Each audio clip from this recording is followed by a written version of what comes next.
जी अस्सलाम वालेकुम students.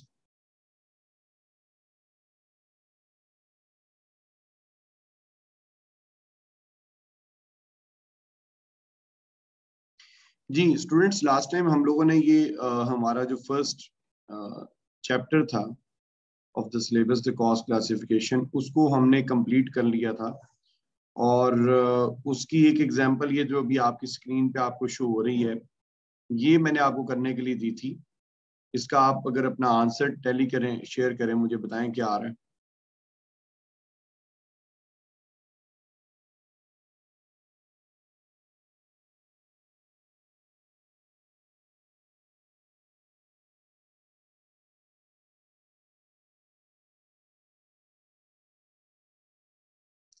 Ji students, can you hear me?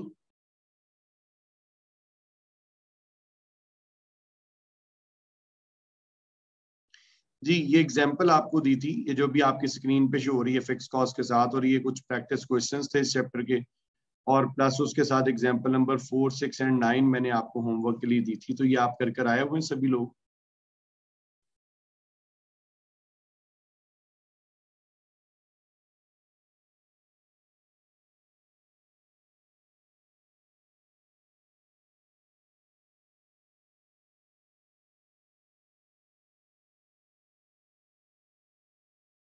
Ji kindly जरा अपना आंसर बताइएगा, इस एग्जांपल का क्या होगा?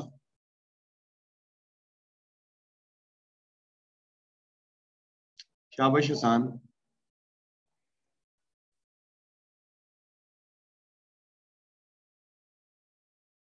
जी हसान, आप बिल्कुल ठीक बता रहे हैं, इसका आंसर बी ऑप्शन होगा। जी students, is there any issue? क्या इस एग्जांपल को सॉल्व करवाने की जरूरत है?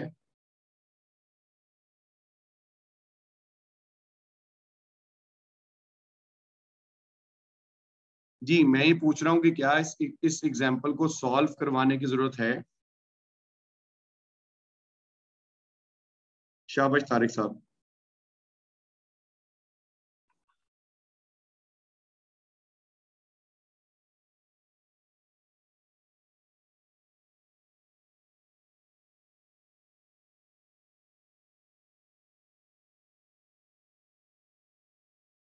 अगर आप लोग नहीं बोलेंगे तो उसका मतलब है कि इस क्वेश्चन में आपको कोई इशू नहीं है, इट्स ओके, इसको करवाने की जरूरत नहीं है।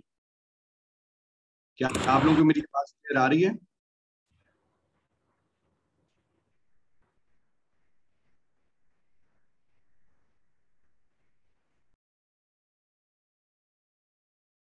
जी हमजा, आपका क्या आंसर आ रहा था?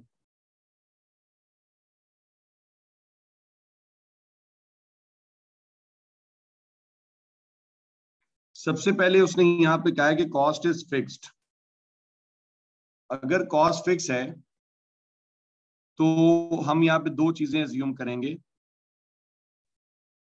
वन इज एक्टिविटी लेवल,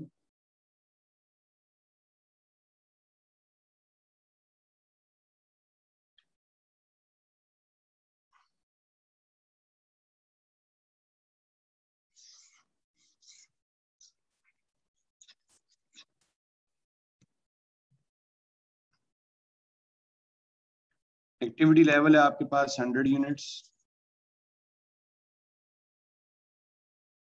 और फिक्स कॉस्ट है आपके पास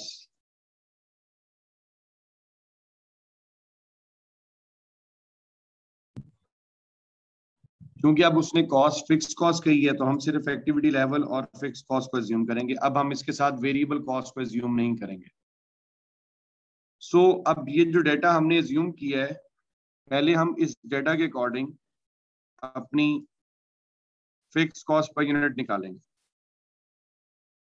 हमारी फिक्स कॉस्ट टोटल में है ₹500 डिवाइडेड बाय 100 यूनिट्स।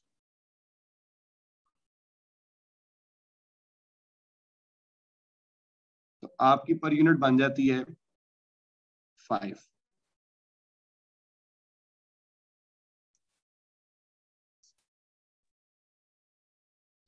अब इफ एक्टिविटी लेवल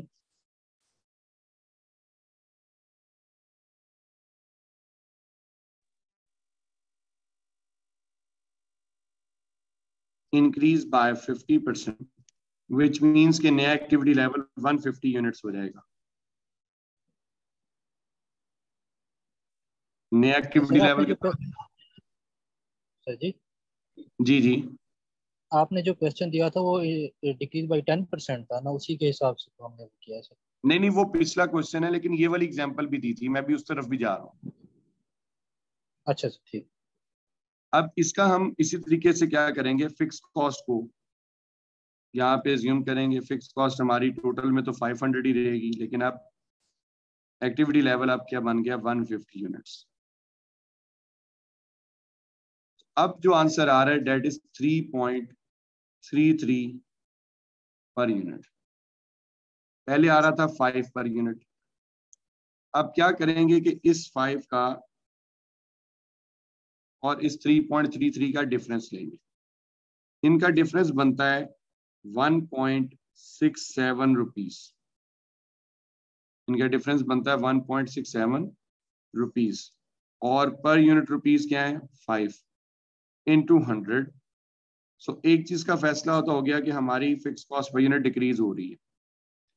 तो अब आप इसको देखेंगे कितने परसेंट डिक्रीज हुई है।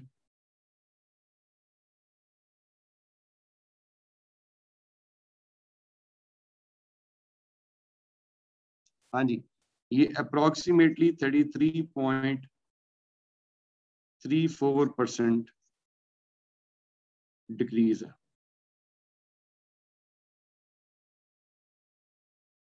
33.34% से डिक्रीज है।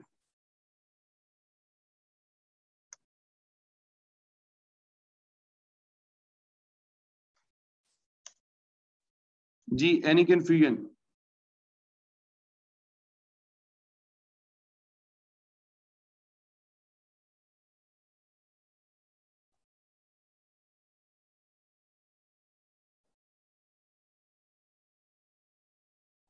जी, is it clear?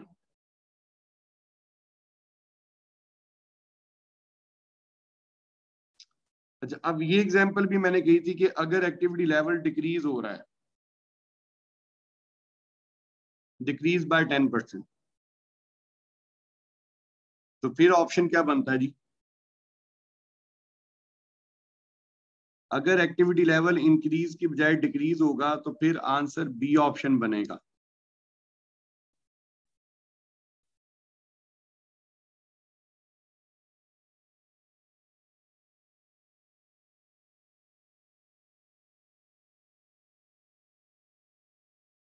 Ji, is it clear और नॉट? यस और नो?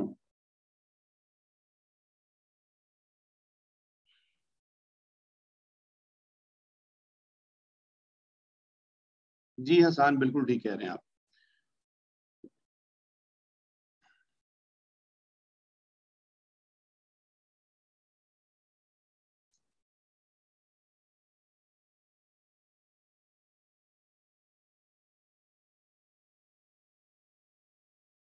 चलें, moving on two notes.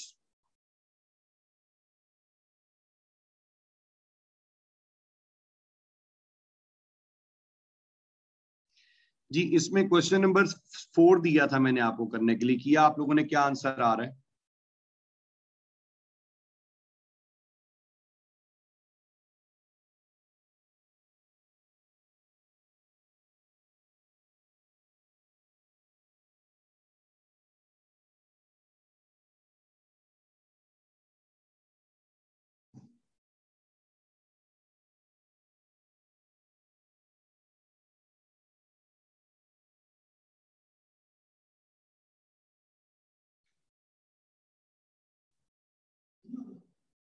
Press करना।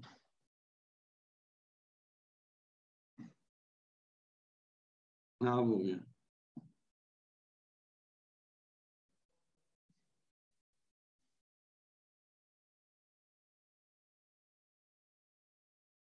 जी बिल्कुल ठीक है मोहम्मद तारिक साहब, हसान बिन कद्दूस साहब, ये आंसर यही आएगा इसका। मतलब इसका करेक्ट आंसर बनेगा 2,08,200।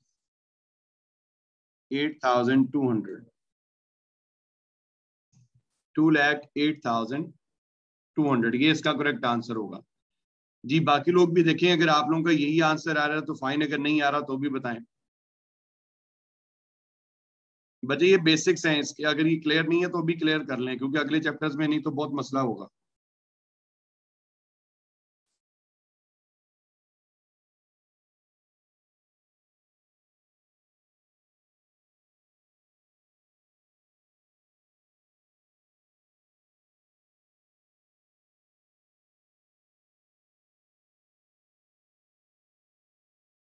क्वेश्चन नंबर 6 का क्या आंसर है? एग्जाम्पल नंबर 6 का आंसर।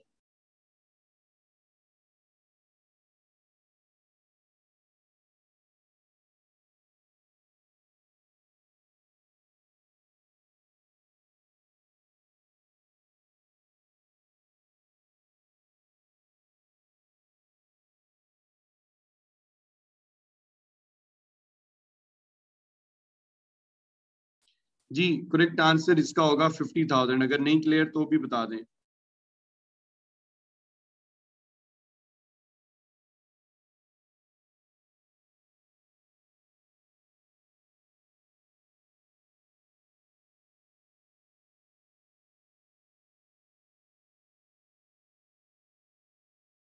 देखें, सबसे पहले इसमें करना ही है कि आपने इसकी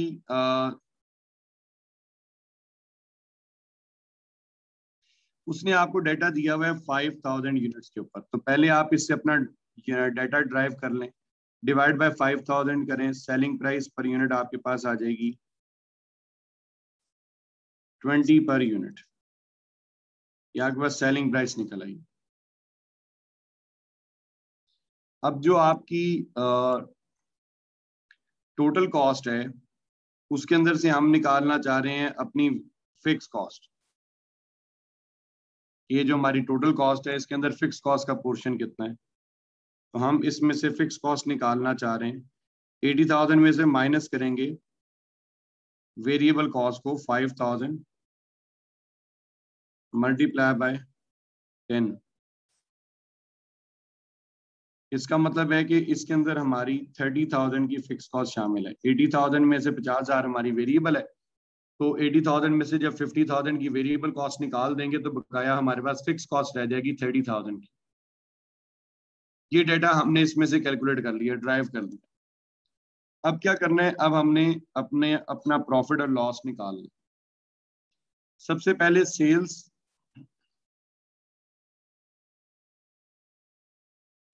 वो कह रहा है जी आपने 8000 यूनिट्स पे प्रॉफिट और लॉस बताना है।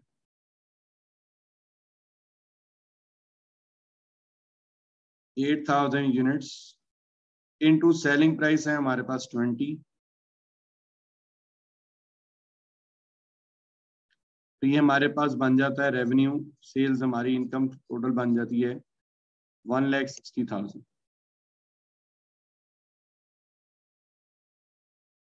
हमारे पास टोटल सेल्स कितनी बन रही है? 1,60,000। अब हम इसमें निकालेंगे टोटल कॉस्ट। टोटल कॉस्ट में भी पहले variable cost 8,000 units multiply by ₹10, तो 80,000 बनती है वैल्यू।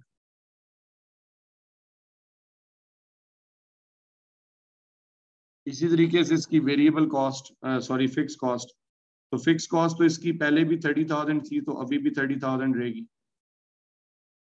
क्योंकि एक्टिविटी लेवल के चेंज होने से फिक्स कॉस्ट चेंज नहीं होती। तो जो डिफरेंस आएगा वो आपका प्रॉफिट है, और वो 50,000 बनता है। जी हमजा खान एंड आशिर,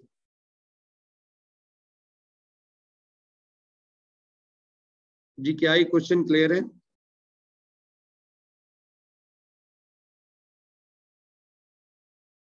कोई कंफ्यूजन, कोई डाउट है तो भी बता दें।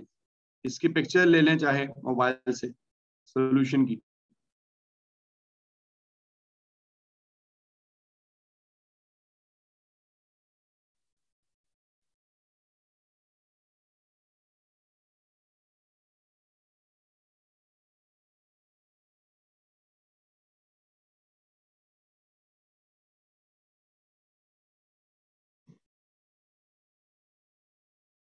अच्छा, अब ये प्रैक्टिस क्वेश्चंस की तरफ बात करते हैं। प्रैक्टिस क्वेश्चंस में आ जाएं। प्रैक्टिस क्वेश्चंस आपको दिए थे चैप्टर के एंड पे, जो एमसीक्यूज हैं वो होमवर्क के तौर पे दिए थे। किए हैं सब लोगों ने? काइंडली जरा रिप्लाई करें, क्योंकि जब मैं असाइनमेंट के बारे में पूछता हूं तब आप लोग बोलते नहीं है।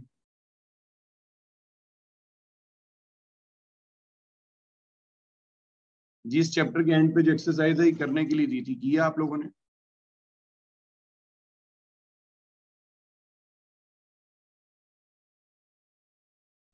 एक सेकंड, एग्जाम्पल 9 भी थी, होल्ड ऑन। हाँ जी, एग्जाम्पल नंबर 9 भी थी, बिल्कुल ठीक कह रहे हैं। एग्जाम्पल 9 का जरा बताइएगा क्या आंसर आ रहा है आपका।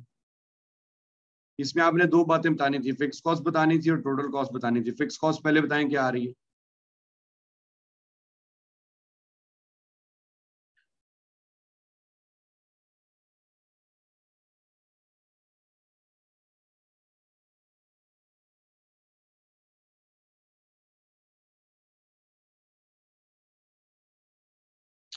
हाँ जी, फिक्स कॉस्ट आपकी बन रही है 24,000।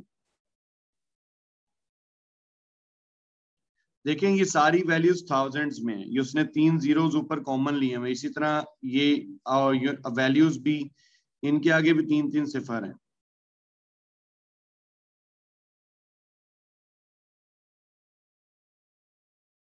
इसी तरह इनके साथ भी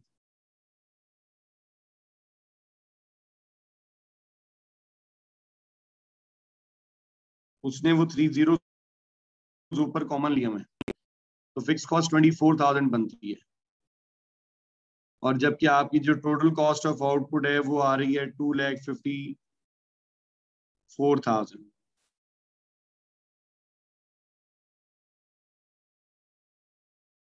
लेकिन वो तारिक साहब गलत हो जाएगा ना। देखिए उसने डाटा आपको इस तरह से ब्रीफ करके लिख दिया ताकि उसको मल्टीपल कॉलम्स ना बनाने पड़े। ठीक है, उसने ऊपर 3 जीरोस कॉमन ले दिए, क्योंकि इस कॉलम में जितनी वैल्यूज हैं उन सब के आगे 3 जीरोस हैं। तो आपने शॉर्ट डाटा नहीं उठाना, आपने पूरा डाटा उठा के करना। ओके हो गया। हाँ जी, एग्जाम्पल नंबर 9 में कोई इशू है, कोई कंफ्यूजन है तो बता दें।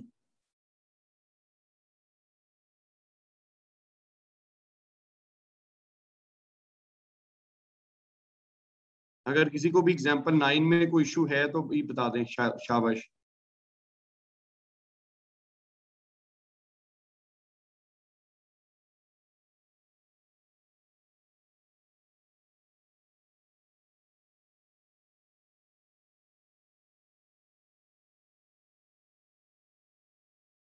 जी, एग्जाम में इस तरह लिखा हो सकता है, बिल्कुल लिखा हो सकता है, एग्जाम में ऐसा लिखा हो सकता है, इसीलिए तो मैंने आपको करवाया है।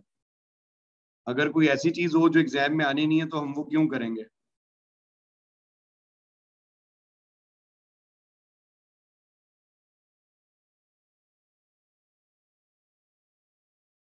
अगर इसमें कोई इशू है इस एग्जाम्पल में जल्दी बताइएगा।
नहीं तारिक साहब, वो तो ऑलरेडी एक होमवर्क ही था ना, आपको मिला हुआ था। देखें 14 अगस्त थी, इसमें सैटरडे संडे 2 दिन का ऑफ था, तो वो तो ऑलरेडी एक होमवर्क था।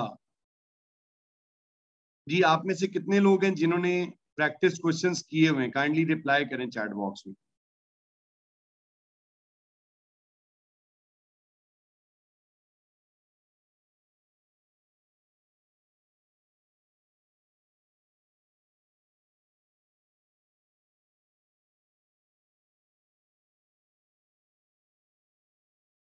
जी, काइंडली सभी लोग रिप्लाई करें।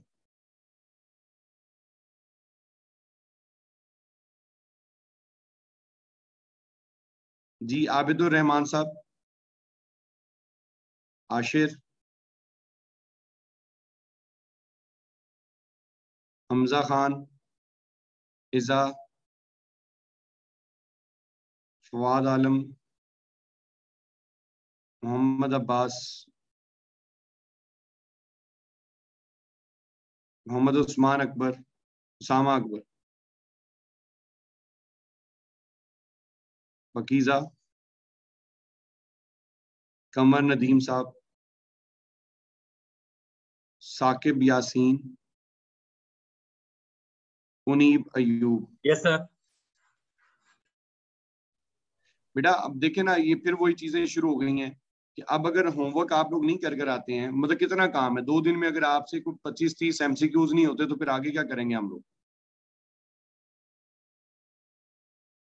अब आप कह रहे हैं मुहर्रम के बाद दे दें काम, तो जो मुहर्रम में मिलेगा वो कब होगा? इस तरह से तो कोई फायदा नहीं है।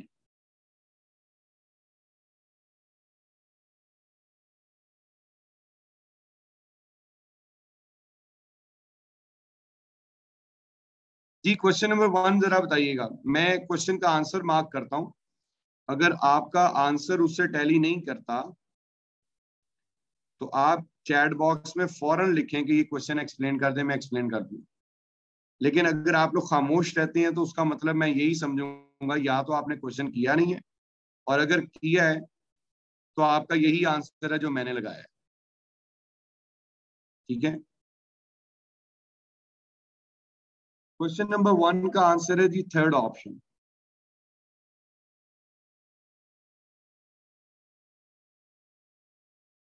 नहीं, आप लोग आंसर्स मत लिखें इसमें चैट बॉक्स में। आप सिर्फ चैट बॉक्स में लिखेंगे अगर वो क्वेश्चन एक्सप्लेन करना है।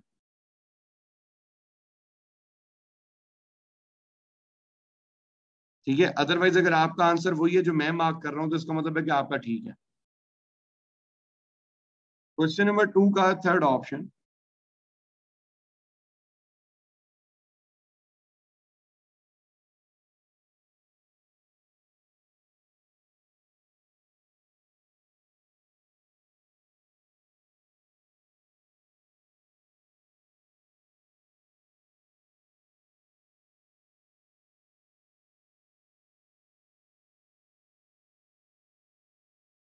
क्वेश्चन नंबर 3 का डेल्टा।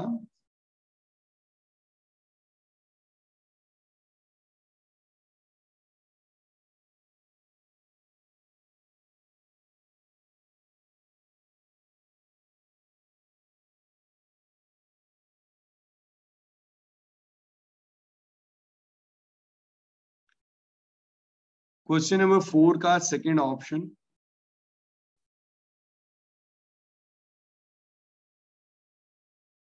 बेटा मटेरियल कभी भी फिक्स कॉस्ट नहीं होती है हसान। मटेरियल अगर हमारी प्रोडक्शन चेंज होगी तो मटेरियल की वैल्यू भी चेंज होगी। मटेरियल का बिहेवियर वेरिएबल जैसा होता है। इंश्योरेंस फिक्स होती है, डेप्रिसिएशन भी फिक्स होती है स्ट्रेट लाइन मेथड से। जो बिजनेस रेट्स होते हैं ये भी फिक्स होते हैं।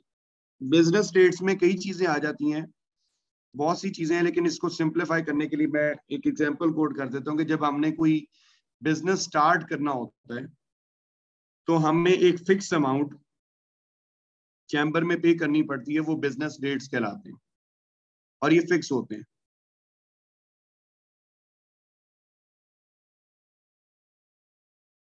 क्वेश्चन नंबर 4 का सेकंड ऑप्शन। जी तारिक साहब क्लियर है?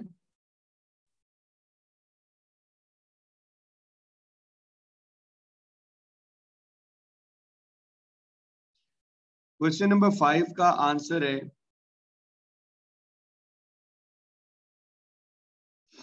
Second option.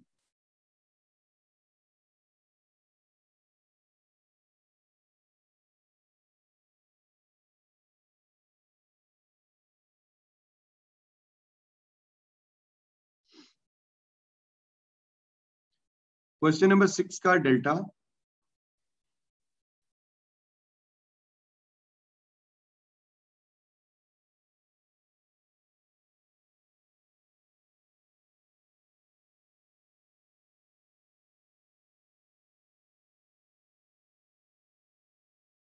क्वेश्चन नंबर 7 का थर्ड ऑप्शन।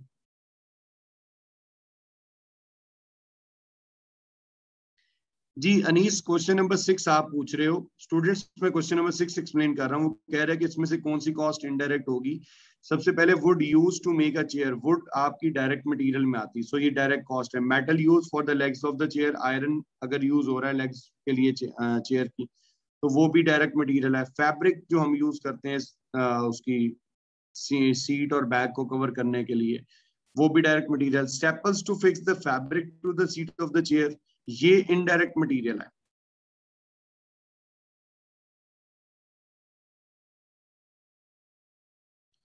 क्वेश्चन नंबर 7 का आंसर थर्ड ऑप्शन।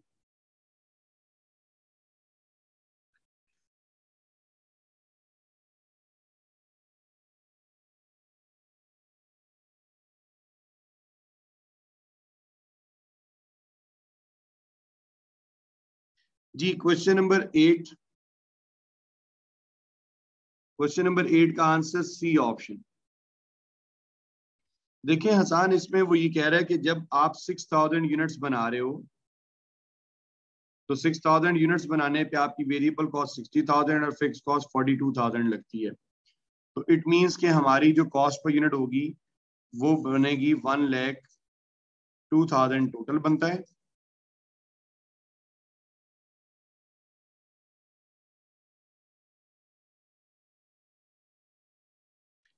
यानी कि 60,000 प्लस रुपीज 42,000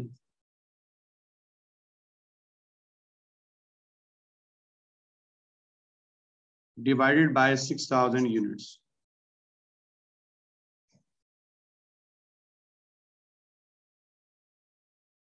आपके पास कॉस्ट पर यूनिट क्या आ रही है?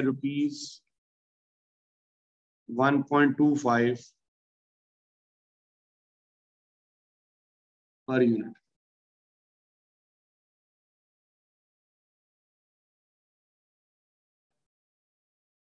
अब अगर वो कहता है कि अगर आप 8,000 यूनिट्स बनाओगे, 8,000 यूनिट्स बनाने पे आपकी वेरिएबल कॉस्ट 76,000 रुपीज और फिक्स कॉस्ट 50,000 रुपीज की लगी। इट मीन्स के वेरिएबल कॉस्ट 76,000 और plus fix cost 50,000 rupees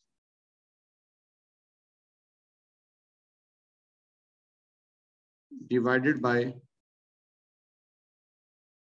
8,000 units.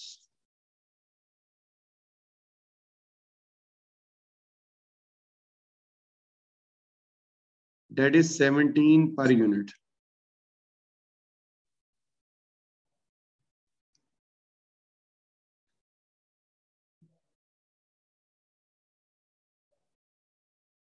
तो इनका जो डिफरेंस है स्टूडेंट्स वो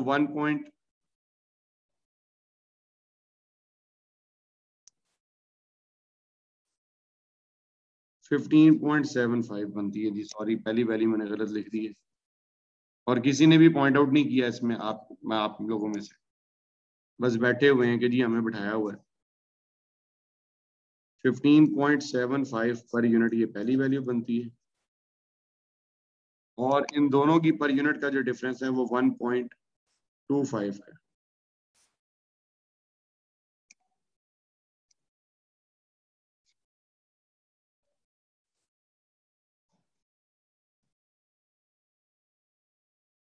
तो 1.25 से डिक्रीज।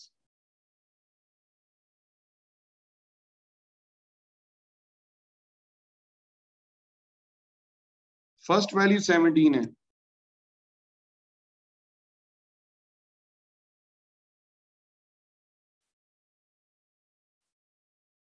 मैंने तो अंदाजे से लिख दी थी।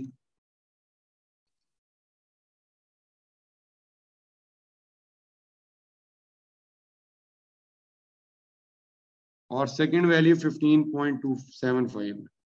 सॉरी जी, ये इसकी करेक्ट वैल्यू है।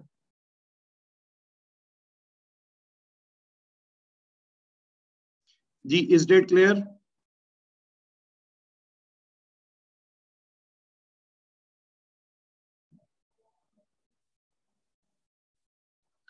Question number 9।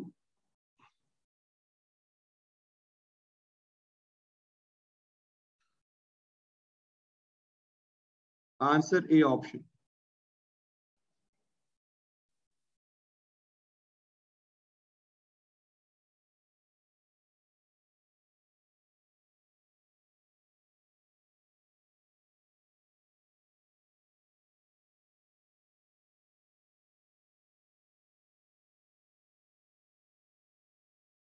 क्वेश्चन नंबर 9 का first option.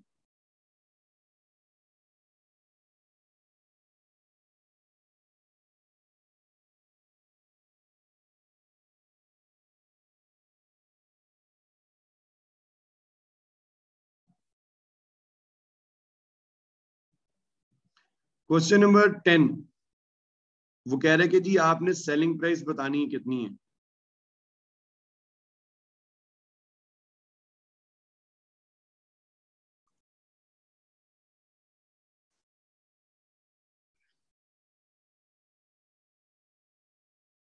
Answer is third option, ₹80। मतलब इसमें इस तरह से है कि हमारी सेल्स जो हैं वो 60 रुपीज की हैं और वो कह रहे कि प्रॉफिट हमारा 33% है हमारी टोटल कॉस्ट का। तो यानी कि 60 का 33% अगर हम ले लें तो ये हमारी वैल्यू बन जाएगी 80।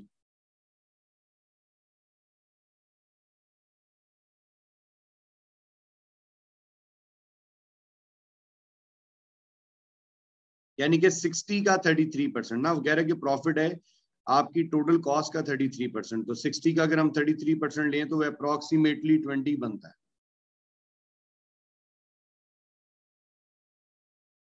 जी Hasan, is that clear?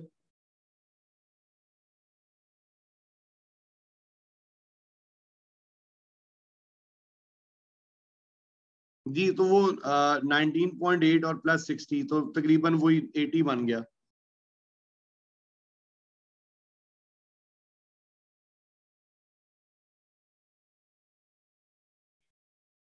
Question number 11, question number 11 में उसने कहा कि जी what is the variable cost. अब वेरिएबल कॉस्ट जो है वो इसके अंदर है,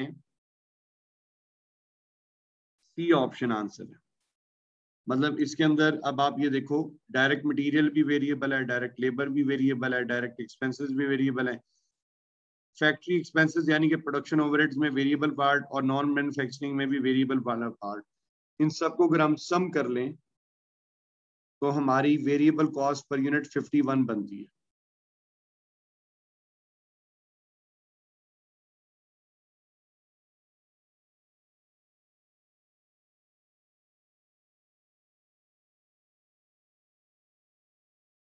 क्वेश्चन नंबर 12 का आंसर है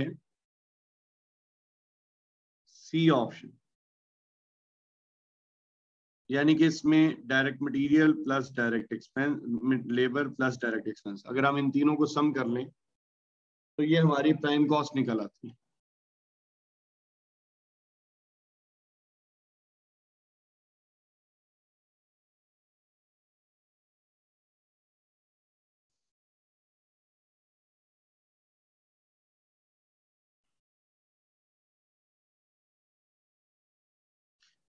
question number 13,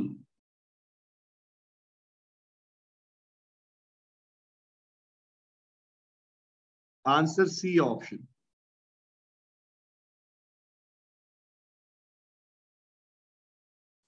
answer C option.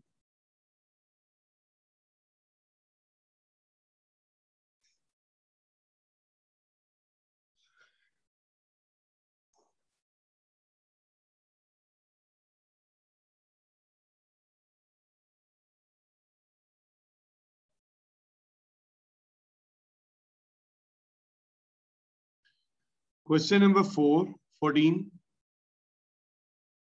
Answer is alpha, A option.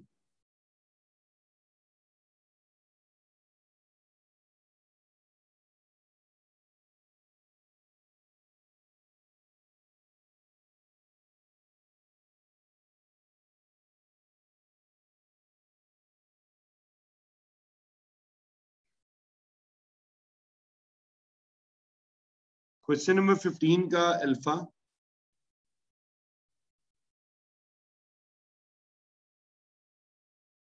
ये तो आपकी एग्जांपल नंबर 4 भी थी।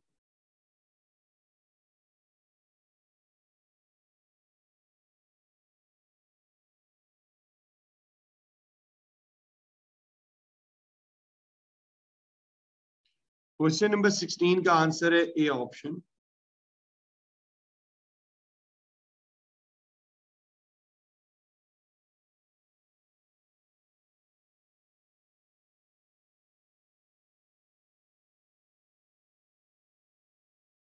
Question number 17,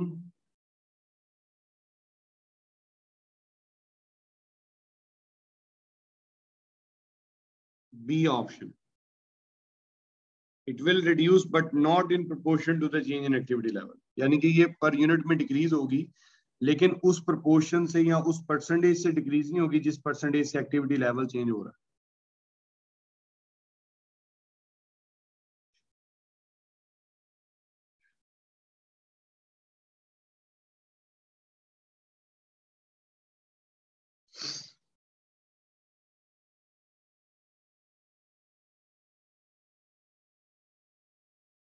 question number 18,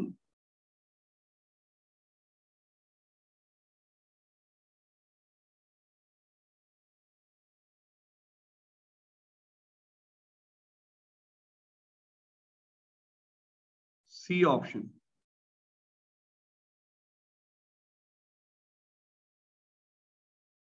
third option.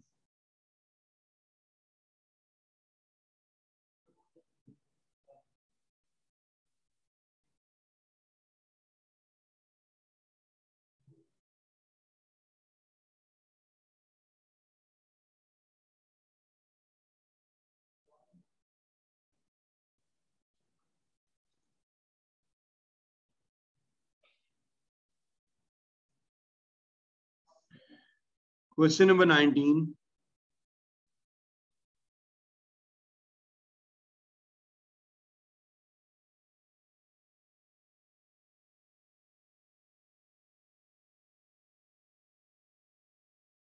का answer A option.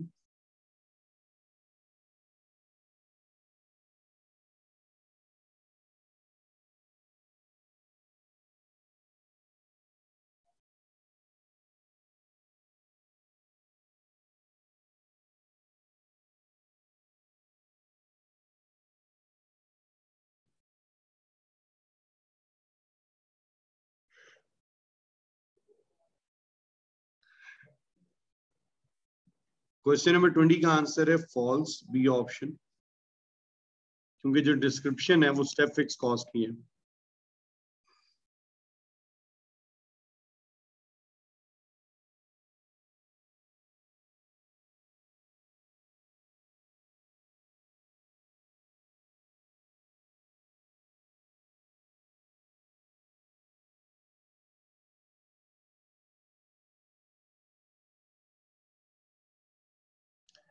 Question number 21 का आंसर है सेकंड ऑप्शन।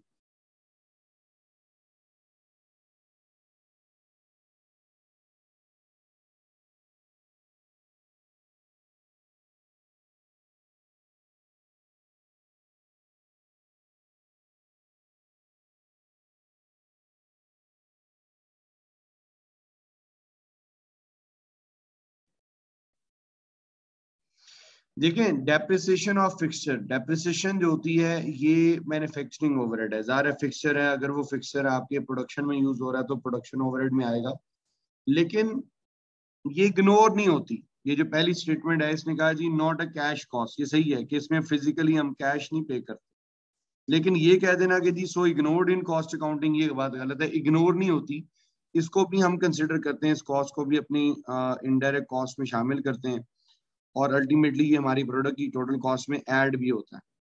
सो इग्नोर वाला पॉइंट गलत है, इसलिए पहली स्टेटमेंट गलत है। सेकंड वाला ठीक है कि पार्ट ऑफ प्रोडक्शन ओवरहेड होगी, और प्राइम कॉस्ट ये हो नहीं सकती। डेप्रिसिएशन जो है ये इनडायरेक्ट एक्सपेंस है और ये हमेशा इनडायरेक्ट एक्सपेंस ही रहेगा।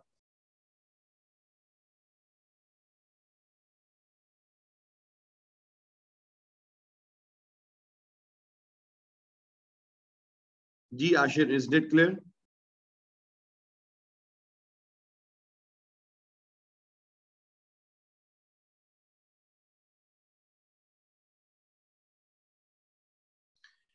ट्वेंटी टू का आंसर है जी डेल्टा।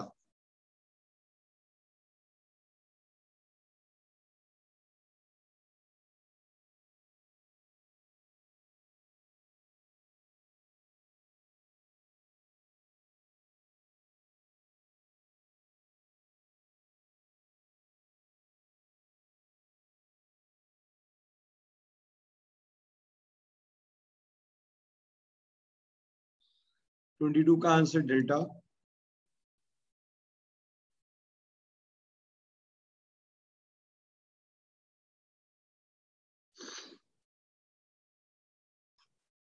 Twenty three alpha.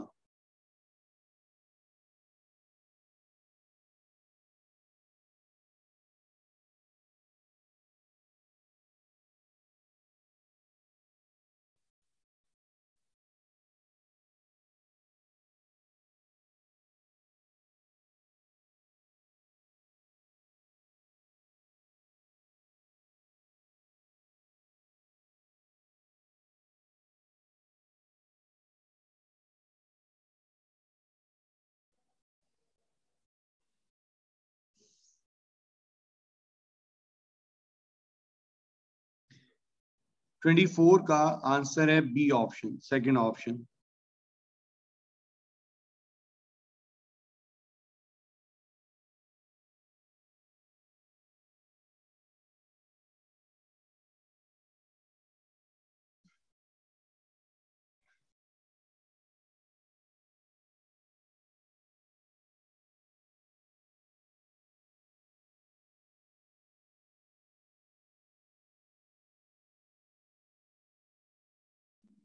जी 24 में इस तरह से है कि जैसे अगर आपको ये कह दिया जाए कि अगर आपने 1 से लेके 100 तक अगर यूनिट्स खरीदेंगे तो रेट होगा 5। लेकिन जो यूनिट्स 101 से लेकर 200 तक खरीदे जाएंगे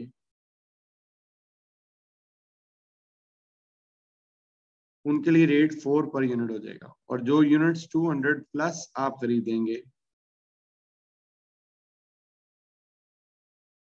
उनके लिए रेट 3 पर यूनिट हो जाएगा।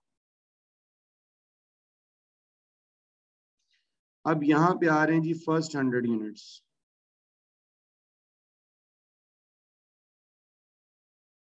200 यूनिट्स।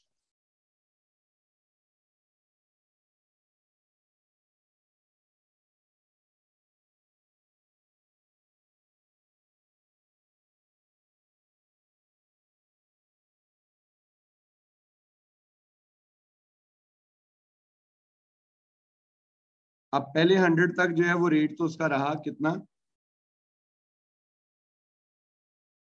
5।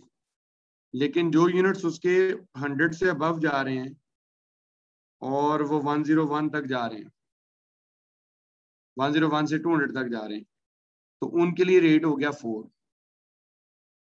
लेकिन जो यूनिट्स उससे भी अबव जा रहे हैं,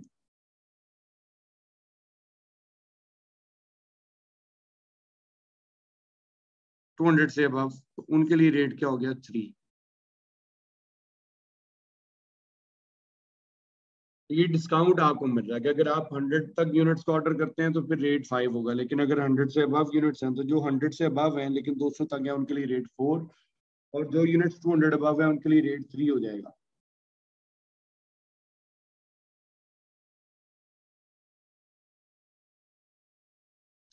क्वेश्चन नंबर 25,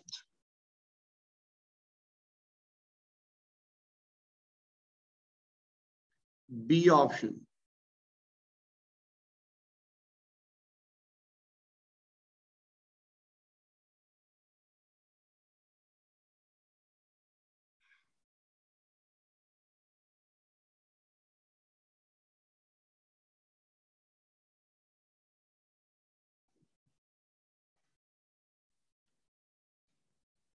जी डिस्काउंट रेट इंक्रीज होगा, लेकिन मैंने तो अमाउंट लिखी है ना। डिस्काउंट रेट इंक्रीज होने का मतलब है कि आपकी जो कॉस्ट पर यूनिट है वो कम होती जाएगी। तो मैंने कॉस्ट पर यूनिट लिखी है, मैंने रेट नहीं लिखा। हमजा खान।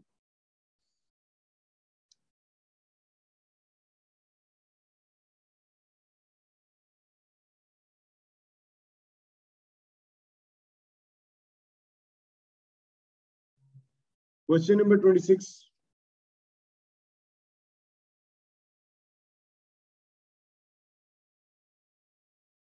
आंसर है delta.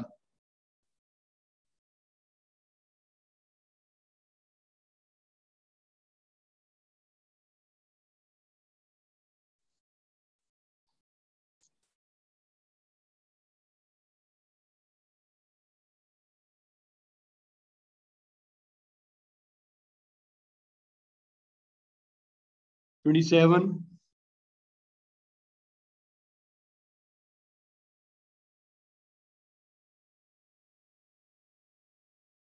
B option.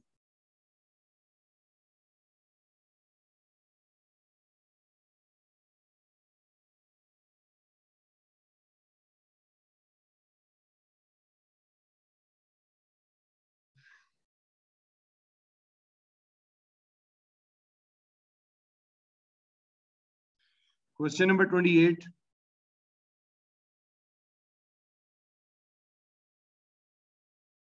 First option.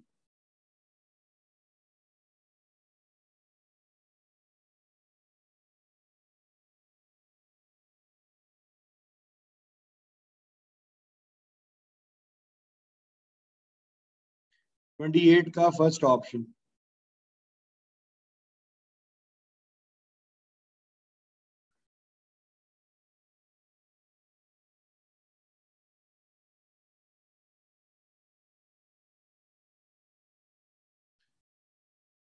Question number 29,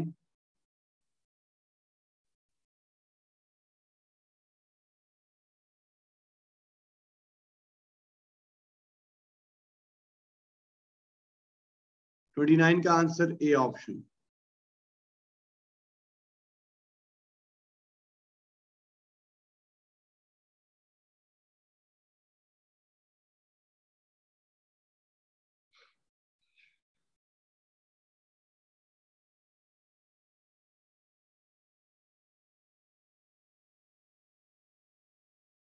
twenty nine का अल्फा।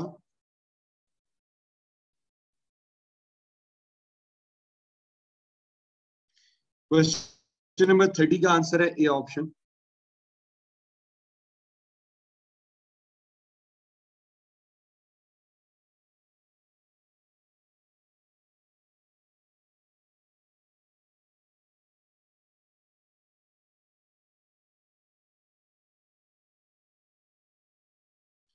थर्टी का अल्फा।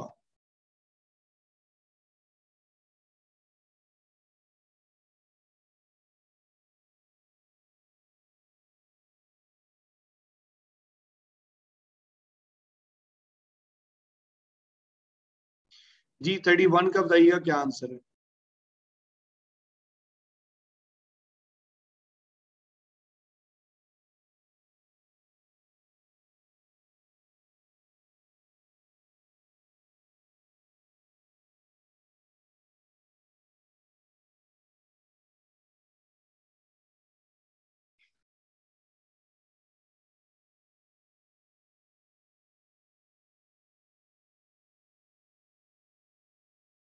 जी एग्जैक्टली आसान, जो टोटल में भी चेंज हो रहे हैं और जो पर यूनिट में भी चेंज हो रहे हैं तो वो सेमी वेरिएबल में होता है।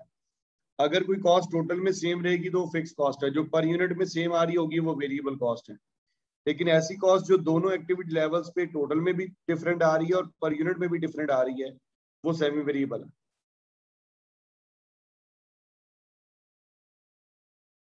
क्वेश्चन नंबर 31 बताइएगा जी क्या आंसर।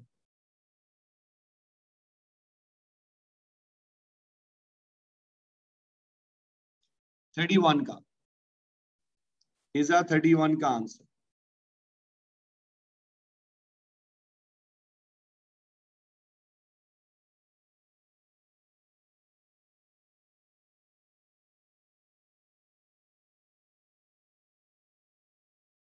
जी जी हाइलो मेथड से होगा।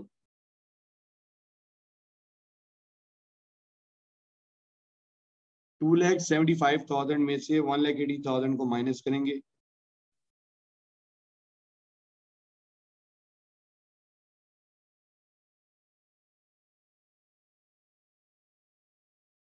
इसका करेक्ट आंसर बनता है 2,56,000।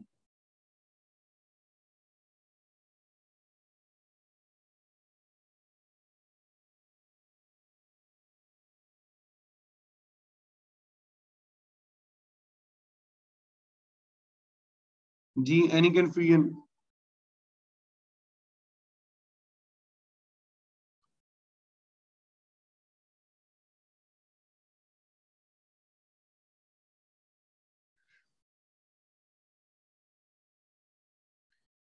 Question number 32। ये भी सर हाई लो से होगा। ये हाई लो के आखिरी 5 थे ही हाई लो के। लेकिन जब भी आपको दो एक्टिविटी लेवल्स बता दिए जाएं क्वेश्चन के अंदर, साथ उनकी वैल्यूज गिवन हो और किसी तीसरे एक्टिविटी लेवल की कॉस्ट एस्टिमेट करने को कहा जाए तो इसका मतलब हाई लो मेथड से होगा।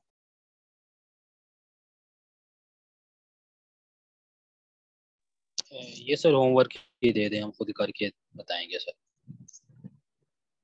मैं अब आंसर्स लगा रहा हूँ, अब आप लोगों ने मुझे इसको टैली कर कर आना है। अगर स्टिल कोई कसर रह जाए तो फिर इसको डिस्कस किया जा सकता है। सी ऑप्शन कह रहे हैं आसान साहब।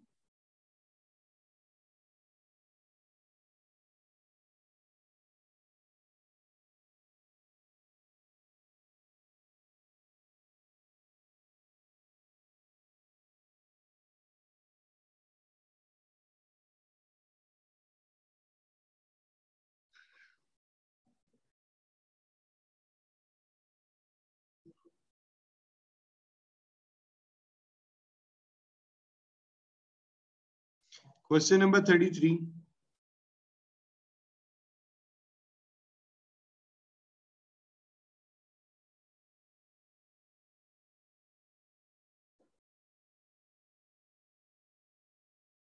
33 का अल्फा,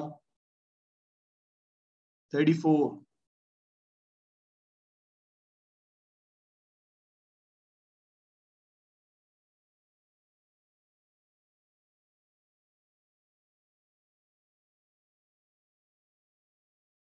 34,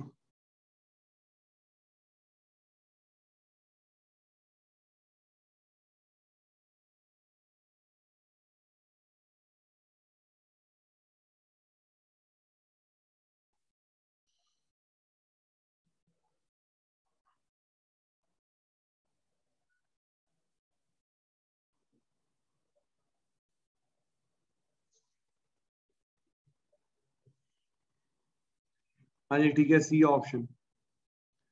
35 देखें।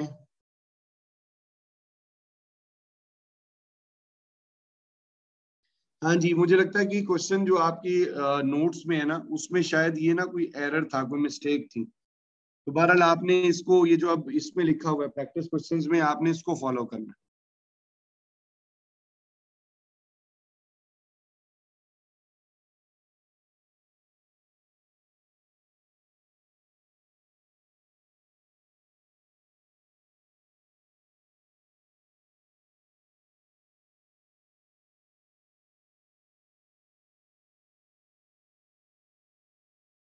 जी 35 का आंसर है सी ऑप्शन। शाबाश हसान, एक्सीलेंट जॉब।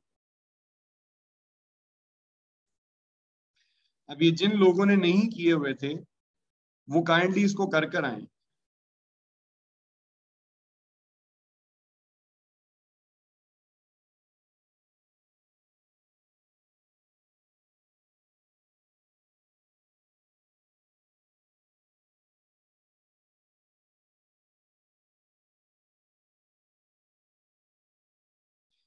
हाँ नहीं, मुहर्रम की छुट्टियों में तो खैर पॉसिबल नहीं होगा, क्योंकि आप में से कुछ लोग मे भी उस दिन ये मैनेज ना कर सकें। सो इसको फिर नेक्स्ट वीक में रखते हैं।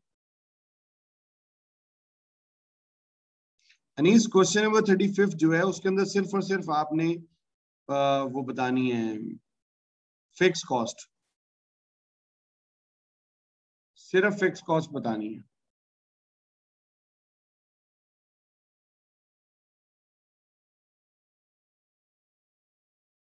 यानी कि आप हाइलो मेथड लगा के सिर्फ फिक्स कॉस्ट बताएंगे, टोटल इस पे नहीं बतानी। हो जाएगा?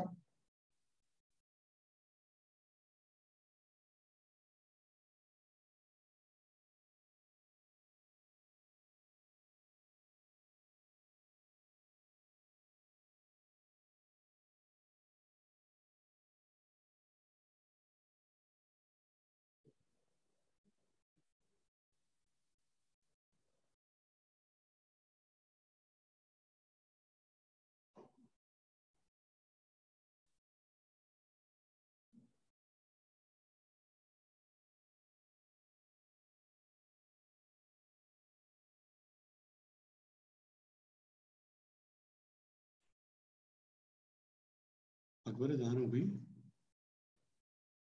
अभी नहीं हुई? टाइम तो हो गया नमाज का।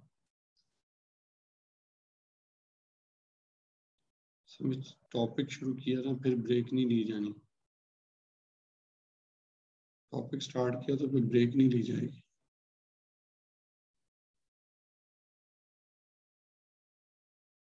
चलिए तो देखते हैं, जरा स्लाइड अगली ओपन कर लें। हसान, अजान तो हो लेने दो। इससे मेरा ख्याल है अजान हो गई है, क्योंकि अब अजान हो रही 4:30 पौने 5 इस तरह से।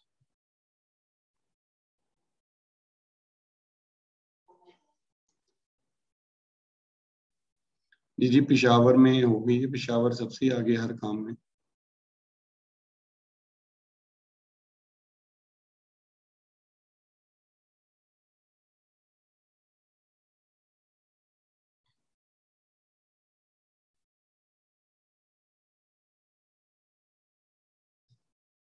हम्म, हो गई है।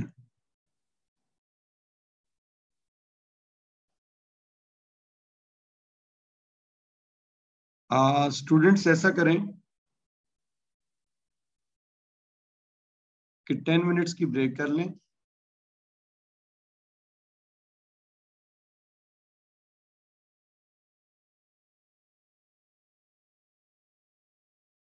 आफ्टर 10 मिनट्स जो है हम लोग यहीं से इसको जो है यहीं से इसको स्टार्ट करेंगे।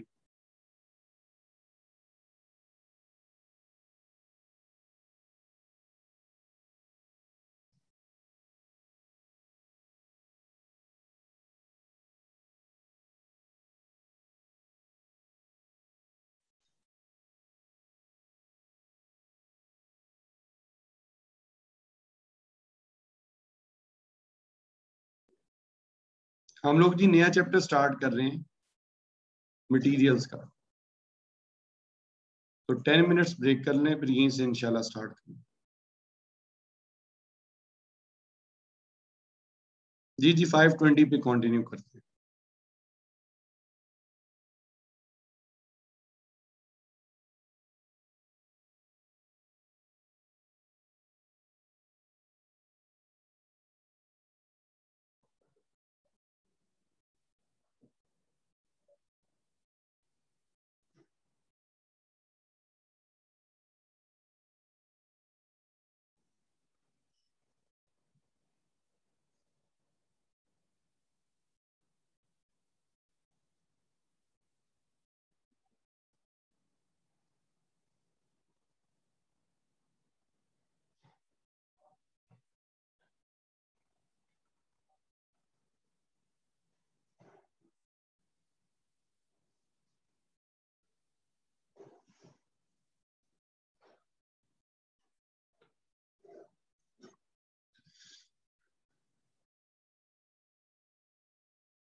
जी स्टूडेंट्स आप लोग आ गए वापस नमाज से?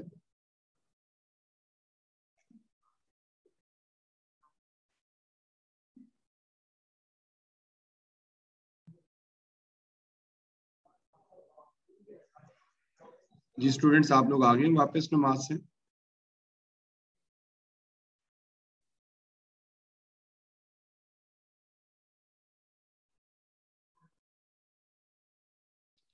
अच्छा स्टूडेंट्स हम लोग स्टार्ट करने जा रहे हैं मटेरियल्स का टॉपिक। मटेरियल्स के हवाले से जैसे कि हमने पहले भी डिस्कशन की थी कि मटेरियल्स जो है बेसिकली ये वो चीज़ है जिससे आपकी प्रोडक्ट मैन्युफैक्चर होती है, उसको हम कहते हैं मटेरियल है। जैसे अगर कोई टेबल है तो टेबल बनाने में जो भी वुड नेल्स ग्लू वगैरह इस्तेमाल हो रहा है, पेंट पॉलिश वगैरह, ठीक है, ये सब के सब मटेरियल्स हैं। ठीक है, तो ये सारी चीजें मटेरियल यानी कि जिससे कोई प्रोडक्ट बनती है उसको क्या कहते हैं, मटेरियल। जैसे अगर आप कोई शर्ट बना रहे हैं तो शर्ट में जो फैब्रिक है, ठीक है, बटन्स हैं, धागा है, ठीक है, या कोई बुकरम वगैरह जो आप यूज करते हैं, वो सारी चीजें क्या हैं, वो मटेरियल्स में की कैटेगरी में आती हैं। अब है जी इसमें एरियाज टू बी कवर्ड, यानी कि हमने इस चैप्टर में जो एरियाज हमने कवर करने हैं वो क्या हैं। नंबर वन, के मटेरियल क्या होता है, ये मैंने आपको बता दिया। ठीक है, secondly purchase cycle of material, यानी कि मटेरियल परचेज कैसे किया जाता है। फिर उसके बाद उसकी प्रॉपर, जब हम मटेरियल परचेज करते हैं तो उसकी प्रॉपर फाइलिंग होती है, डॉक्यूमेंटेशन होती है। फिर स्टॉक टेकिंग क्या चीज होती है, स्टॉक टेकिंग के ऊपर हमारी बात होगी। फिर स्टॉक कंट्रोल लेवल्स के ऊपर हम बात करेंगे। ठीक है, स्टॉक वैल्यूएशन मेथड्स भी इसके अंदर शामिल हैं। इकोनॉमिक ऑर्डर क्वांटिटी, EOQB, वो हम इसके अंदर डिस्कस करेंगे। और देन फाइनली मटेरियल की अकाउंटिंग एंट्रीज हैं जो हमने इसके अंदर डिस्कस करनी है, स्टडी करनी है। सो ये वो चीज़ें हैं जो हमारे हमने एरियाज हैं जो हमने इस चैप्टर के अंदर, मटेरियल्स के चैप्टर के अंदर कवर करने हैं। सबसे पहले डेफिनेशन।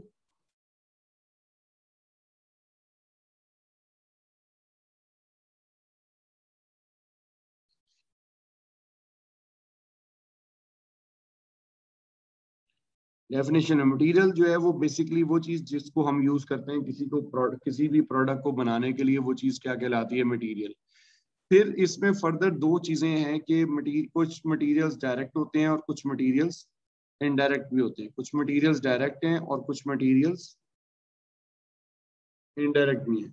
अब डायरेक्ट मटेरियल की डिस्क्रिप्शन हमने जो पढ़ी थी वो यही है कि अगर हम प्रोडक्ट बनाते हैं तो वो पार्ट ऑफ प्रोडक्ट है, मेजर पार्ट ऑफ प्रोडक्ट है, और हम उसकी कॉस्ट को, उस मटेरियल की कॉस्ट को separately easily per unit identify कर सकते हैं, कैलकुलेट कर सकते हैं। जबकि जो इनडायरेक्ट मटेरियल है वो मेजर पार्ट ऑफ प्रोडक्ट नहीं होता, इसलिए उसकी कॉस्ट को इजीली पर यूनिट ट्रेस नहीं किया जा सकता। सो इस वजह से हम उसको कह देते हैं कि ये हमारी इनडायरेक्ट मटेरियल कॉस्ट है। ये हमने फर्स्ट चैप्टर में भी इसको डिस्कस किया था।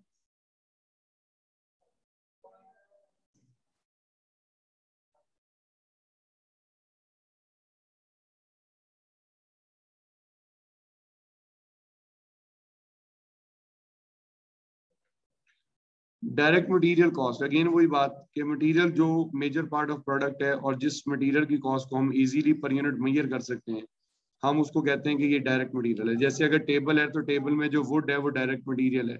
अगर कोई बुक है तो बुक में जो पेपर्स हैं वो डायरेक्ट मटेरियल है। ये चीजें इसके अंदर आती हैं। फिर है जी इनडायरेक्ट मटेरियल। इनडायरेक्ट मटेरियल जो कि मेजर पार्ट ऑफ प्रोडक्ट नहीं है और जिसकी कॉस्ट को हम इजीली पर यूनिट मेजर नहीं कर सकते। जैसे अगर टेबल की सिनेरियो में जो नेल्स यूज हो रहे हैं, ग्लू इस्तेमाल हो रहा है, ठीक है, तो ये हमारे उसमें आ जाते हैं इनडायरेक्ट में। और इसी तरह शर्ट में बटन्स हैं, ठीक है, मशीनरी के लिए अगर कोई लुब्रिकेंट यूज होता है या कोई क्लीनिंग मटेरियल्स हैं, तो ये सारे हमारे इनडायरेक्ट मटेरियल की कैटेगरी में आते हैं। अब स्टूडेंट्स मटेरियल की तीन फॉर्म्स हैं, यानी कि कोई भी मटेरियल है तो वो तीन फॉर्म्स उसकी हो सकती हैं। मटेरियल की तीन फॉर्म्स हैं। या तो वो क्या है, या तो वो रॉ मटेरियल है, यानी कि अभी बिल्कुल रॉ फॉर्म में, ठीक है, या तो वो क्या है, रॉ मटेरियल, यानी कि जिसको अभी आपने इस्तेमाल करना है फॉर द प्रोडक्शन, तो या तो वो आपका रॉ मटेरियल है या फिर वो आपका वर्क इन प्रोग्रेस है,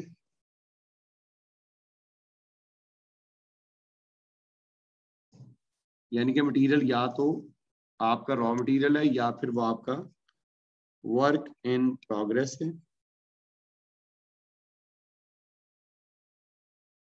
या फिर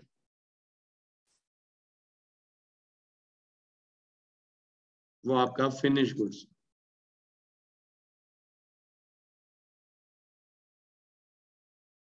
ठीक है, तो ये मटेरियल की 3 स्टेजेस के नाम ये हैं, raw material, work in progress और फिनिश गुड्स। देखिए, अगर हमारे पास सिंपली वुड पड़ी हुई है, नेल्स पड़े हुए हैं, ग्लू पड़ी हुई है, तो हम इसको कहेंगे कि ये एक रॉ, अभी तक हमारे पास मटेरियल जो है वो रॉ फॉर्म में, हम उसको बोलेंगे कि हमारा मटेरियल अभी हमारे पास किस फॉर्म में, रॉ फॉर्म में। और जब हम उस वुड को, नेल्स को, ग्लू को एक टेबल में कन्वर्ट कर लेंगे तो वो हमारी बन जाएगी फिनिश गुड्स। वो हमारी क्या बन जाएंगी, फिनिश गुड्स।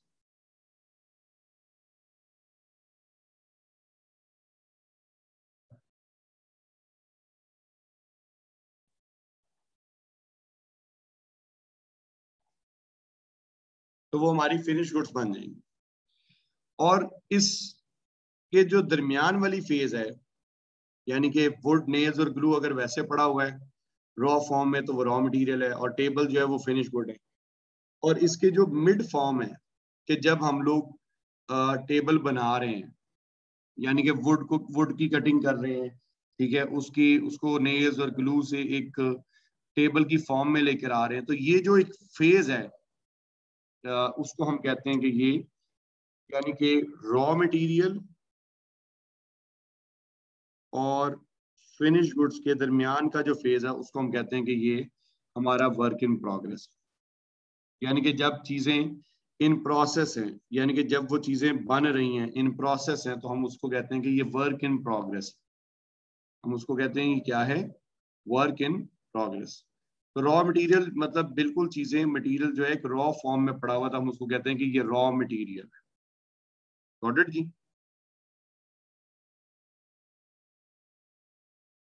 इसी तरीके से वर्क इन प्रोग्रेस, यानी कि जब हम उस रॉ मटेरियल के ऊपर वर्किंग करके उसको एक उसमें कन्वर्ट करने के लिए कोशिश कर रहे हैं कि ये प्रोडक्ट बना रहे हैं, यानी कि जिस टाइम हम उस रॉ मटेरियल पे काम करके उसके उससे अपनी प्रोडक्ट बनाने की कोशिश कर रहे हैं। जैसे अगर वुड है, ठीक है, तो उस वुड की कटिंग कर रहे हैं, मुख्तलिफ पार्ट्स में उसकी कटिंग कर रहे हैं, फिर कटिंग करने के बाद उन पार्ट्स को कनेक्ट किया जा रहा है नेल्स और ग्लू के जरिए।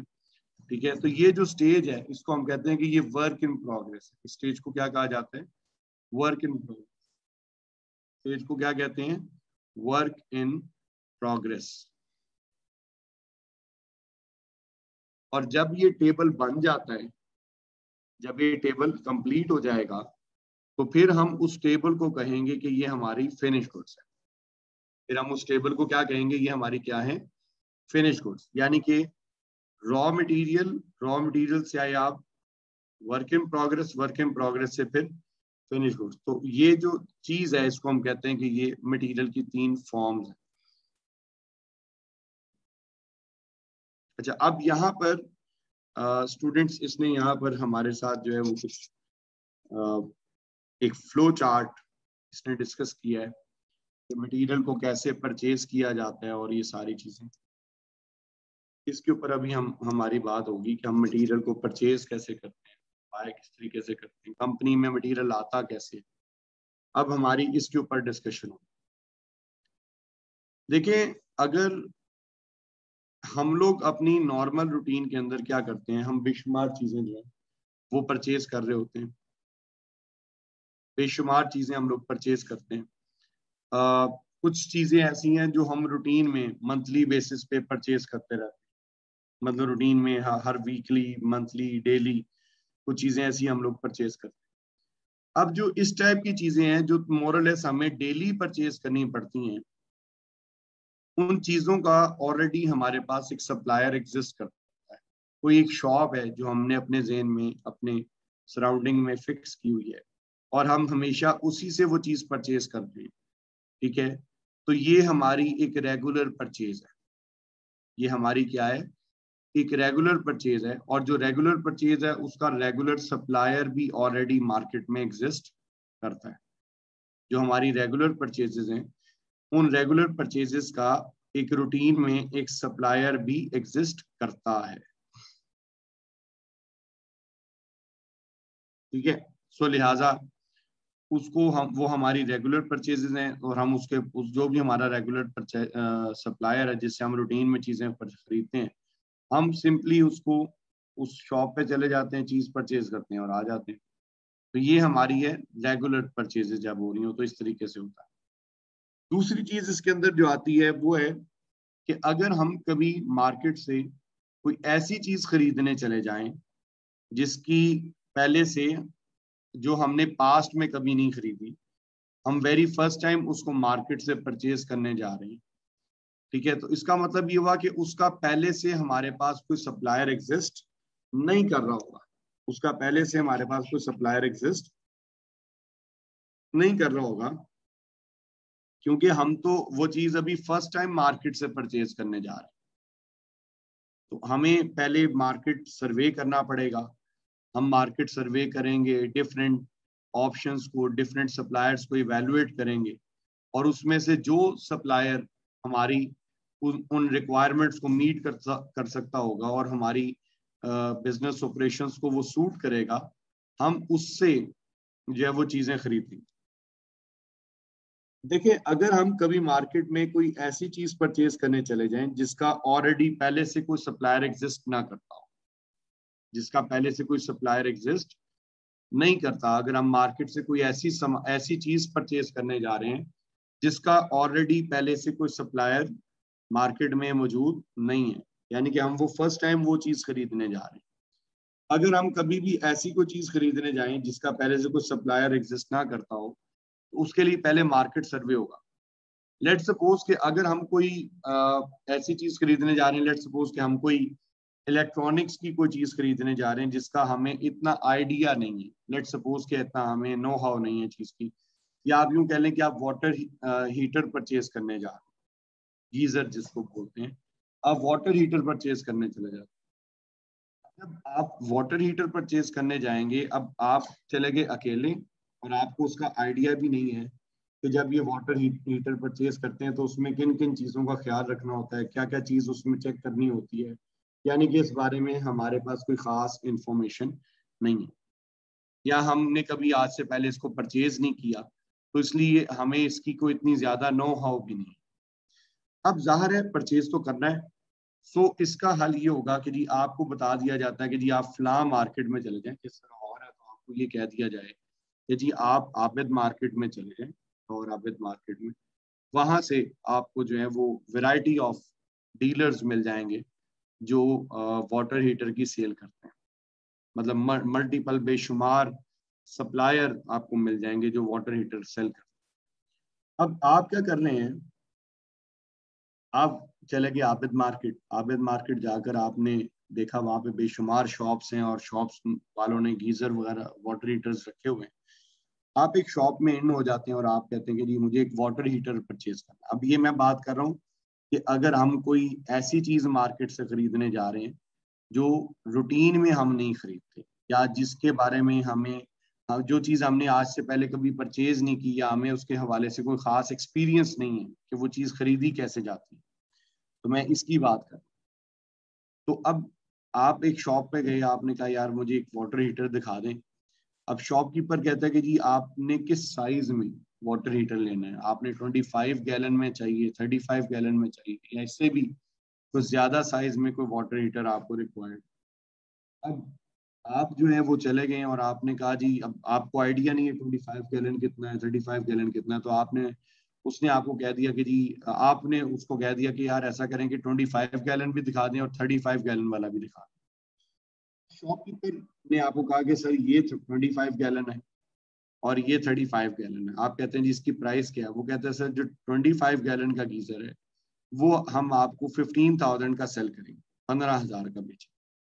और ये जो 35 गैलन का गीजर है ये हम आपको 18,000 का सेल करेंगे। अब आपने, अब ज़ाहिर है आपके पास कोई खास इंफॉर्मेशन तो थी नहीं, तो आपने उससे बस इतनी नो की और उसके बाद आप वहां से निकल आए। अब जब आप वहां से निकल आए, आपने कहा जी मैं आपको भी थोड़ी देर में बताता हूँ, आप वहां से उस शॉप से निकले और अब आप अगली शॉप में किसी में चले गए और वहां जाके आपने सेम क्वेश्चन रेज किया। आपने कहा जी मुझे वाटर हीटर चाहिए 25 गैलन में भी और 35 गैलन दोनों दिखा दें। उस शॉपकीपर ने भी आपको वाटर हीटर दिखाया कि सर ये 25 गैलन का है और ये 35 गैलन का है। ये जो 25 गैलन वाला है ये हम आपको 15,500 का सेल करेंगे और ये जो 35 गैलन का है ये हम 18,500 का सेल। अब आप कहते हैं, आपका माइंडसेट ये था कि भाई ये तो शॉप सस्ती होनी चाहिए, लेकिन इसने तो प्राइस उससे भी 500 ज्यादा लगा दिया। अब आप उसकी रीजन रिक्वायर करते हैं कि सर ये आप 500 रुपीज एक्स्ट्रा चार्ज कर रहे हैं, जबकि पिछली शॉप वाले ने तो ये प्राइस कम चार्ज की थी। तो वो कहता है कि सर इसके अंदर एक जो है वो स्टील की फॉयल लगी हुई है जो कि उसके उसको बैलेंस करती है टेम्परेचर को या समथिंग कुछ ऐसा। तो आपने कहा अच्छा चलो ये भी एक इंफॉर्मेशन आपके लिए आई कि जी अच्छा उसके अंदर फॉयल होनी चाहिए, गीजर के अंदर स्टील फॉयल। तो उसके बाद फिर आप एक और शॉप पे चले गए, आपने कहा गीजर दिखाएं और वो मुझे गीजर चाहिए 25 और 35 गैलन का और प्लस उसके अंदर जो स्टील फॉयल है वो लगी हुई होनी चाहिए। शॉपकीपर ने आपको दोनों मॉडल्स दिखा दिए, 25 वाला भी 35 गैलन वाला भी, और उसने कहा कि सर ये जो 25 गैलन है ये आपको हम देंगे 17,000 का और ये जो 35 गैलन वाला ये हम आपको 21,000 का सेल करेंगे। आप कहते हैं ये तो बहुत महंगा है, आप इतना ज्यादा रेट क्यों चार्ज कर रहे हैं? तो वो कहता है कि सर इसके अंदर जो शीट लगी हुई है लोहे की वो काफी थिक है, मतलब मोटी गेज की है, जिसकी वजह से इसकी प्राइस हम ये चार्ज कर रहे हैं। आपको मार्केट में और भी गीजर्स हैं जो इससे कम प्राइस पर हैं, लेकिन क्या है कि उनकी गेज जो है, जो अंदर शीट जो लोहे की जो चादर लगी हुई है वो पतली है। उसका नुकसान ये है कि अगर गीजर को थोड़ी बहुत कोई चोट शोट लगती है, मतलब लाइक कोई, तो वो लीक करने का चांस मार्जिन उसमें ज्यादा। ये चूंकि ये थिक शीट है तो इसमें लीकेज का मार्जिन जो है वो कम है। सो ये जो चीज है, ये जो हम आपको क्वालिटी जो दिखा रहे हैं, ये एक फाइन क्वालिटी है, एक रिफाइंड क्वालिटी है और ये लॉन्ग लास्टिंग है, इसमें लीकेज का मार्जिन कम है। आपने कहा जी ओके ठीक है आपको बताते हैं क्या करना है। फिर आप उस शॉप से निकले, अब आप अगली शॉप में चले गए। अब ये बार बार जो शॉप्स आप विजिट करते हैं इसका बेसिक एम क्या है? इन शॉप्स को बार बार विजिट करने का बेसिक एम ये है कि आपके पास चूंकि कोई इंफॉर्मेशन नहीं थी, तो आप ये डिफरेंट शॉप्स को बार बार विजिट करके इंफॉर्मेशन कलेक्ट कर, आप बार बार इसकी क्या कर रहे हैं, इंफॉर्मेशन कलेक्ट कर रहे हैं कि लाइक के अब अगर मैं कोई चीज परचेज कर रहा हूँ तो उसमें मुझे हर शॉपकीपर को एक नई बात बता रहा है। आप इंफॉर्मेशन कलेक्ट कर रहे हैं। अब आप एक और शॉप पे गए, आपने कहा जी मुझे इस तरह से गीजर रिक्वायर्ड है, इस तरह की उसकी वो मोटी गेज होनी चाहिए शीट के अंदर से, और उसकी जो है वो फॉयल लगी हुई हो, 25 गैलन 35 गैलन में दिखा दें। वो शॉपकीपर कहते हैं कि सर ये जो 25 गैलन है ये हम आपको 18,000 का देंगे और जो 35 गैलन है वो हम आपको 22,000 का देंगे। आप कहते हैं कि आपने मतलब फिर 1,000 और बढ़ गया। वो कहते हैं कि इसकी क्या वजह? वो कहते हैं कि सर जो हम आपको गीजर दे रहे हैं ये ऑटोमेटिक है। कहते हैं इससे क्या बेनिफिट है? वो कहते हैं कि सर इसका बेनिफिट ये है कि आपने जो टेम्परेचर इस पे सेट किया हुआ है, वंस जब ये वो टेम्परेचर गेन कर लेगा, पानी को उस टेम्परेचर पे गर्म कर देगा, बॉयल कर देगा, तो उसके बाद फिर ये खुद ब खुद ट्रिप कर जाएगा, सिर्फ इसका नीचे पायलट चलेगा, पूरा बर्नर नहीं चलेगा। उसका बेनिफिट ये होगा कि आपके बिजली के बिल में इसकी वजह से कुछ कमी रहेगी। आपने कहा कि ये भी एक इम्पॉर्टेंट बात है। अब इसके बाद आप एक और शॉप पे जाते हैं, वो कहते हैं कि सर जो आपके 25 गैलन है वो हम आपको 18,500 का देंगे और जो 35 गैलन है वो 22,500 का देंगे। फर्क ये है कि हम इसके अंदर टाइमर आपको लगा के दे रहे हैं। टाइमर का बेनिफिट ये होगा कि आप जिस टाइम गीजर चलाना चाहते हैं, वाटर हीटर चलाना चाहते हैं, सिर्फ ये उस टाइम खुद ब खुद ऑन होगा, अदरवाइज ये ऑफ रहेगा। इससे आपका जो गैस का बिल है वो काफी हद तक कंट्रोल हो जाएगा, कम हो जाएगा। मतलब अगर आप फॉर एग्जांपल, कुछ होते हैं लोग जो सुबह सुबह अपने ड्यूटी पे होते हैं और सारा सारा दिन घर बिल्कुल खाली है, वहां पे कोई पानी का यूजेज नहीं है, तो वो इट्स बेटर कि वो सिर्फ शाम में उसको टाइमर लगा लें, सिर्फ वो एक स्पेसिफिक टाइम पे चले और उसके बाद वो खुद ब खुद बंद हो जाए।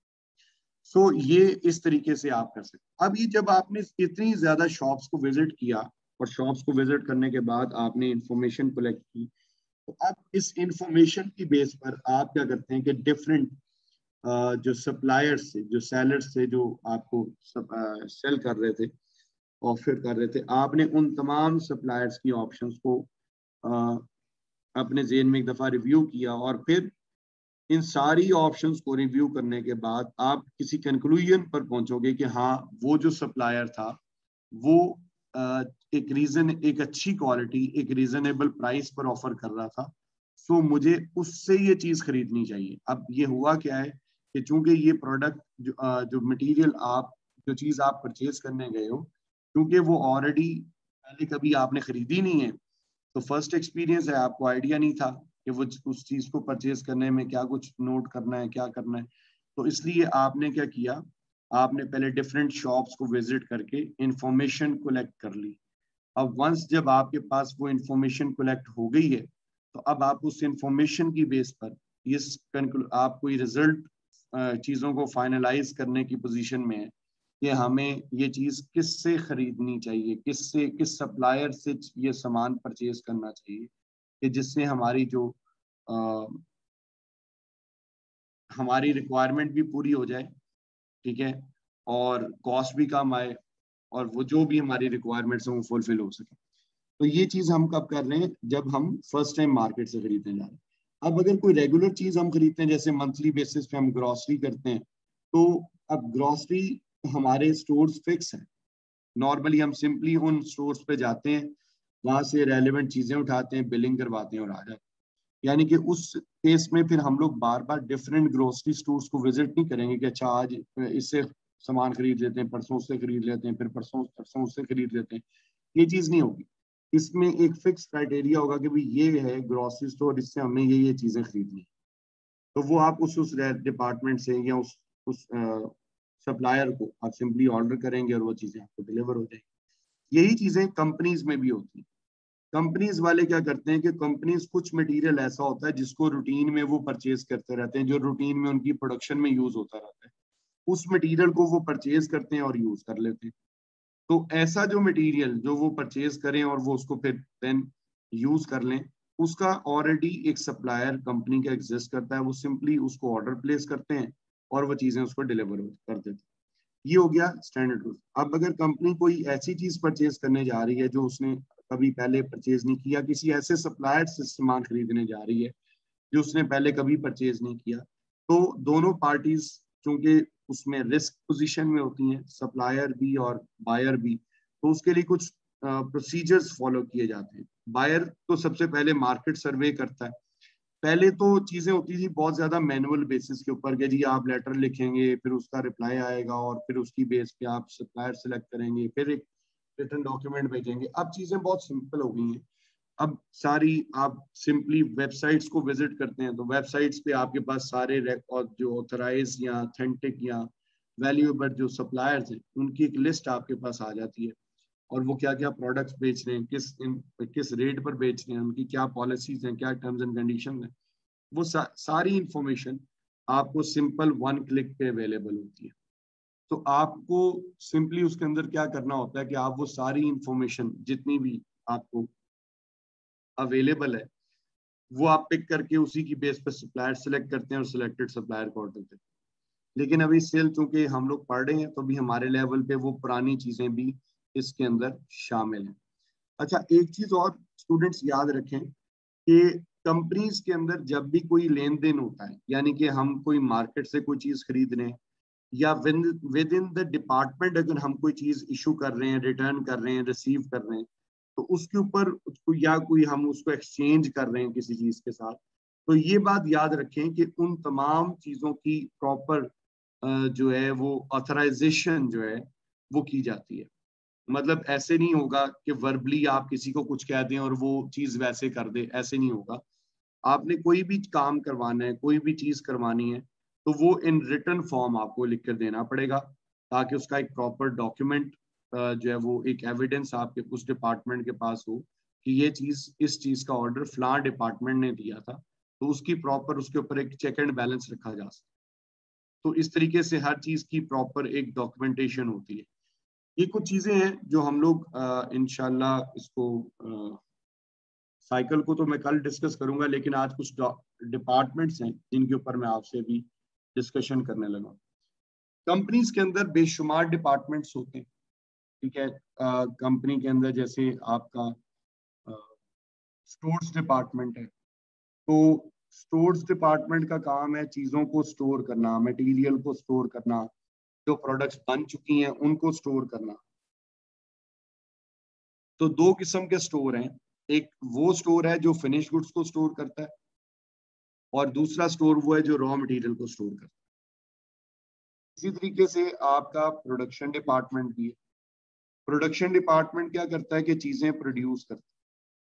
अब चीजें प्रोड्यूस करने के लिए मटेरियल चाहिए, मटेरियल किसके पास है? स्टोर्स डिपार्टमेंट के पास है। तो उसको जितना भी मटेरियल रिक्वायर्ड होता है वो स्टोर्स डिपार्टमेंट से मटेरियल इशू करवाना।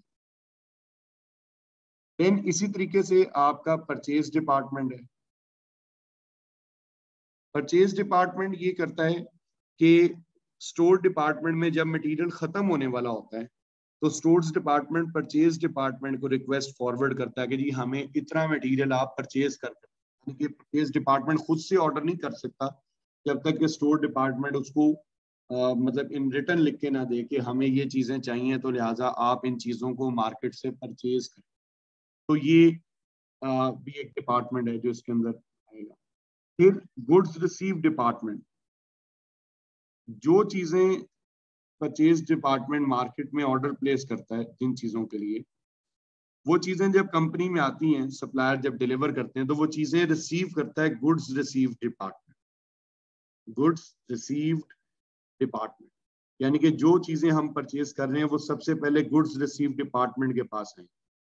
गुड्स रिसीव डिपार्टमेंट उन चीजों को रिसीव करेगा, उनकी क्वांटिटी, उनकी क्वालिटी, उनकी इंस्पेक्शन करेगा, ठीक है। और उसकी इंस्पेक्शन वेरिफिकेशन के बाद वो चीजें फिर आगे स्टोर्स डिपार्टमेंट में सेंड कर दी जाती है। वो चीजें फिर फर्दर आगे स्टोर्स डिपार्टमेंट में सेंड कर दी जाती है।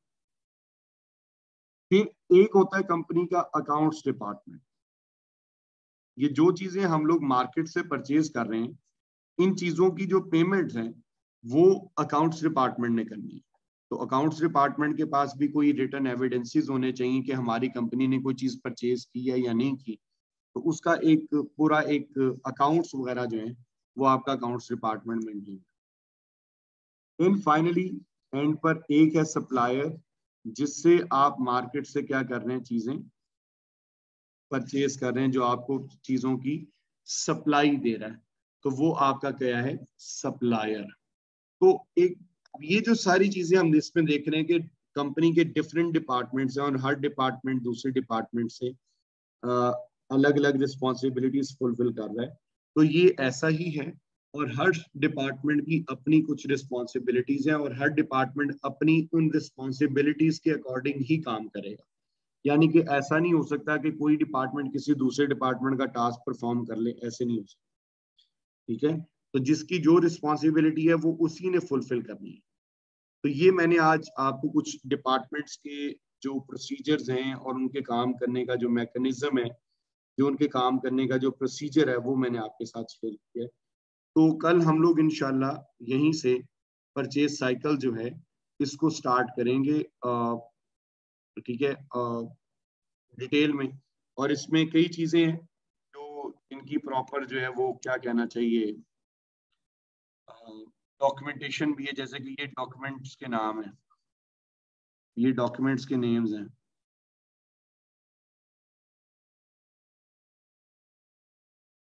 ये मैं हाईलाइट कर रहा हूँ, ये कल हम लोग इंशाल्लाह इनको डिस्कस करेंगे। ये हमारे डॉक्यूमेंट्स के नाम है।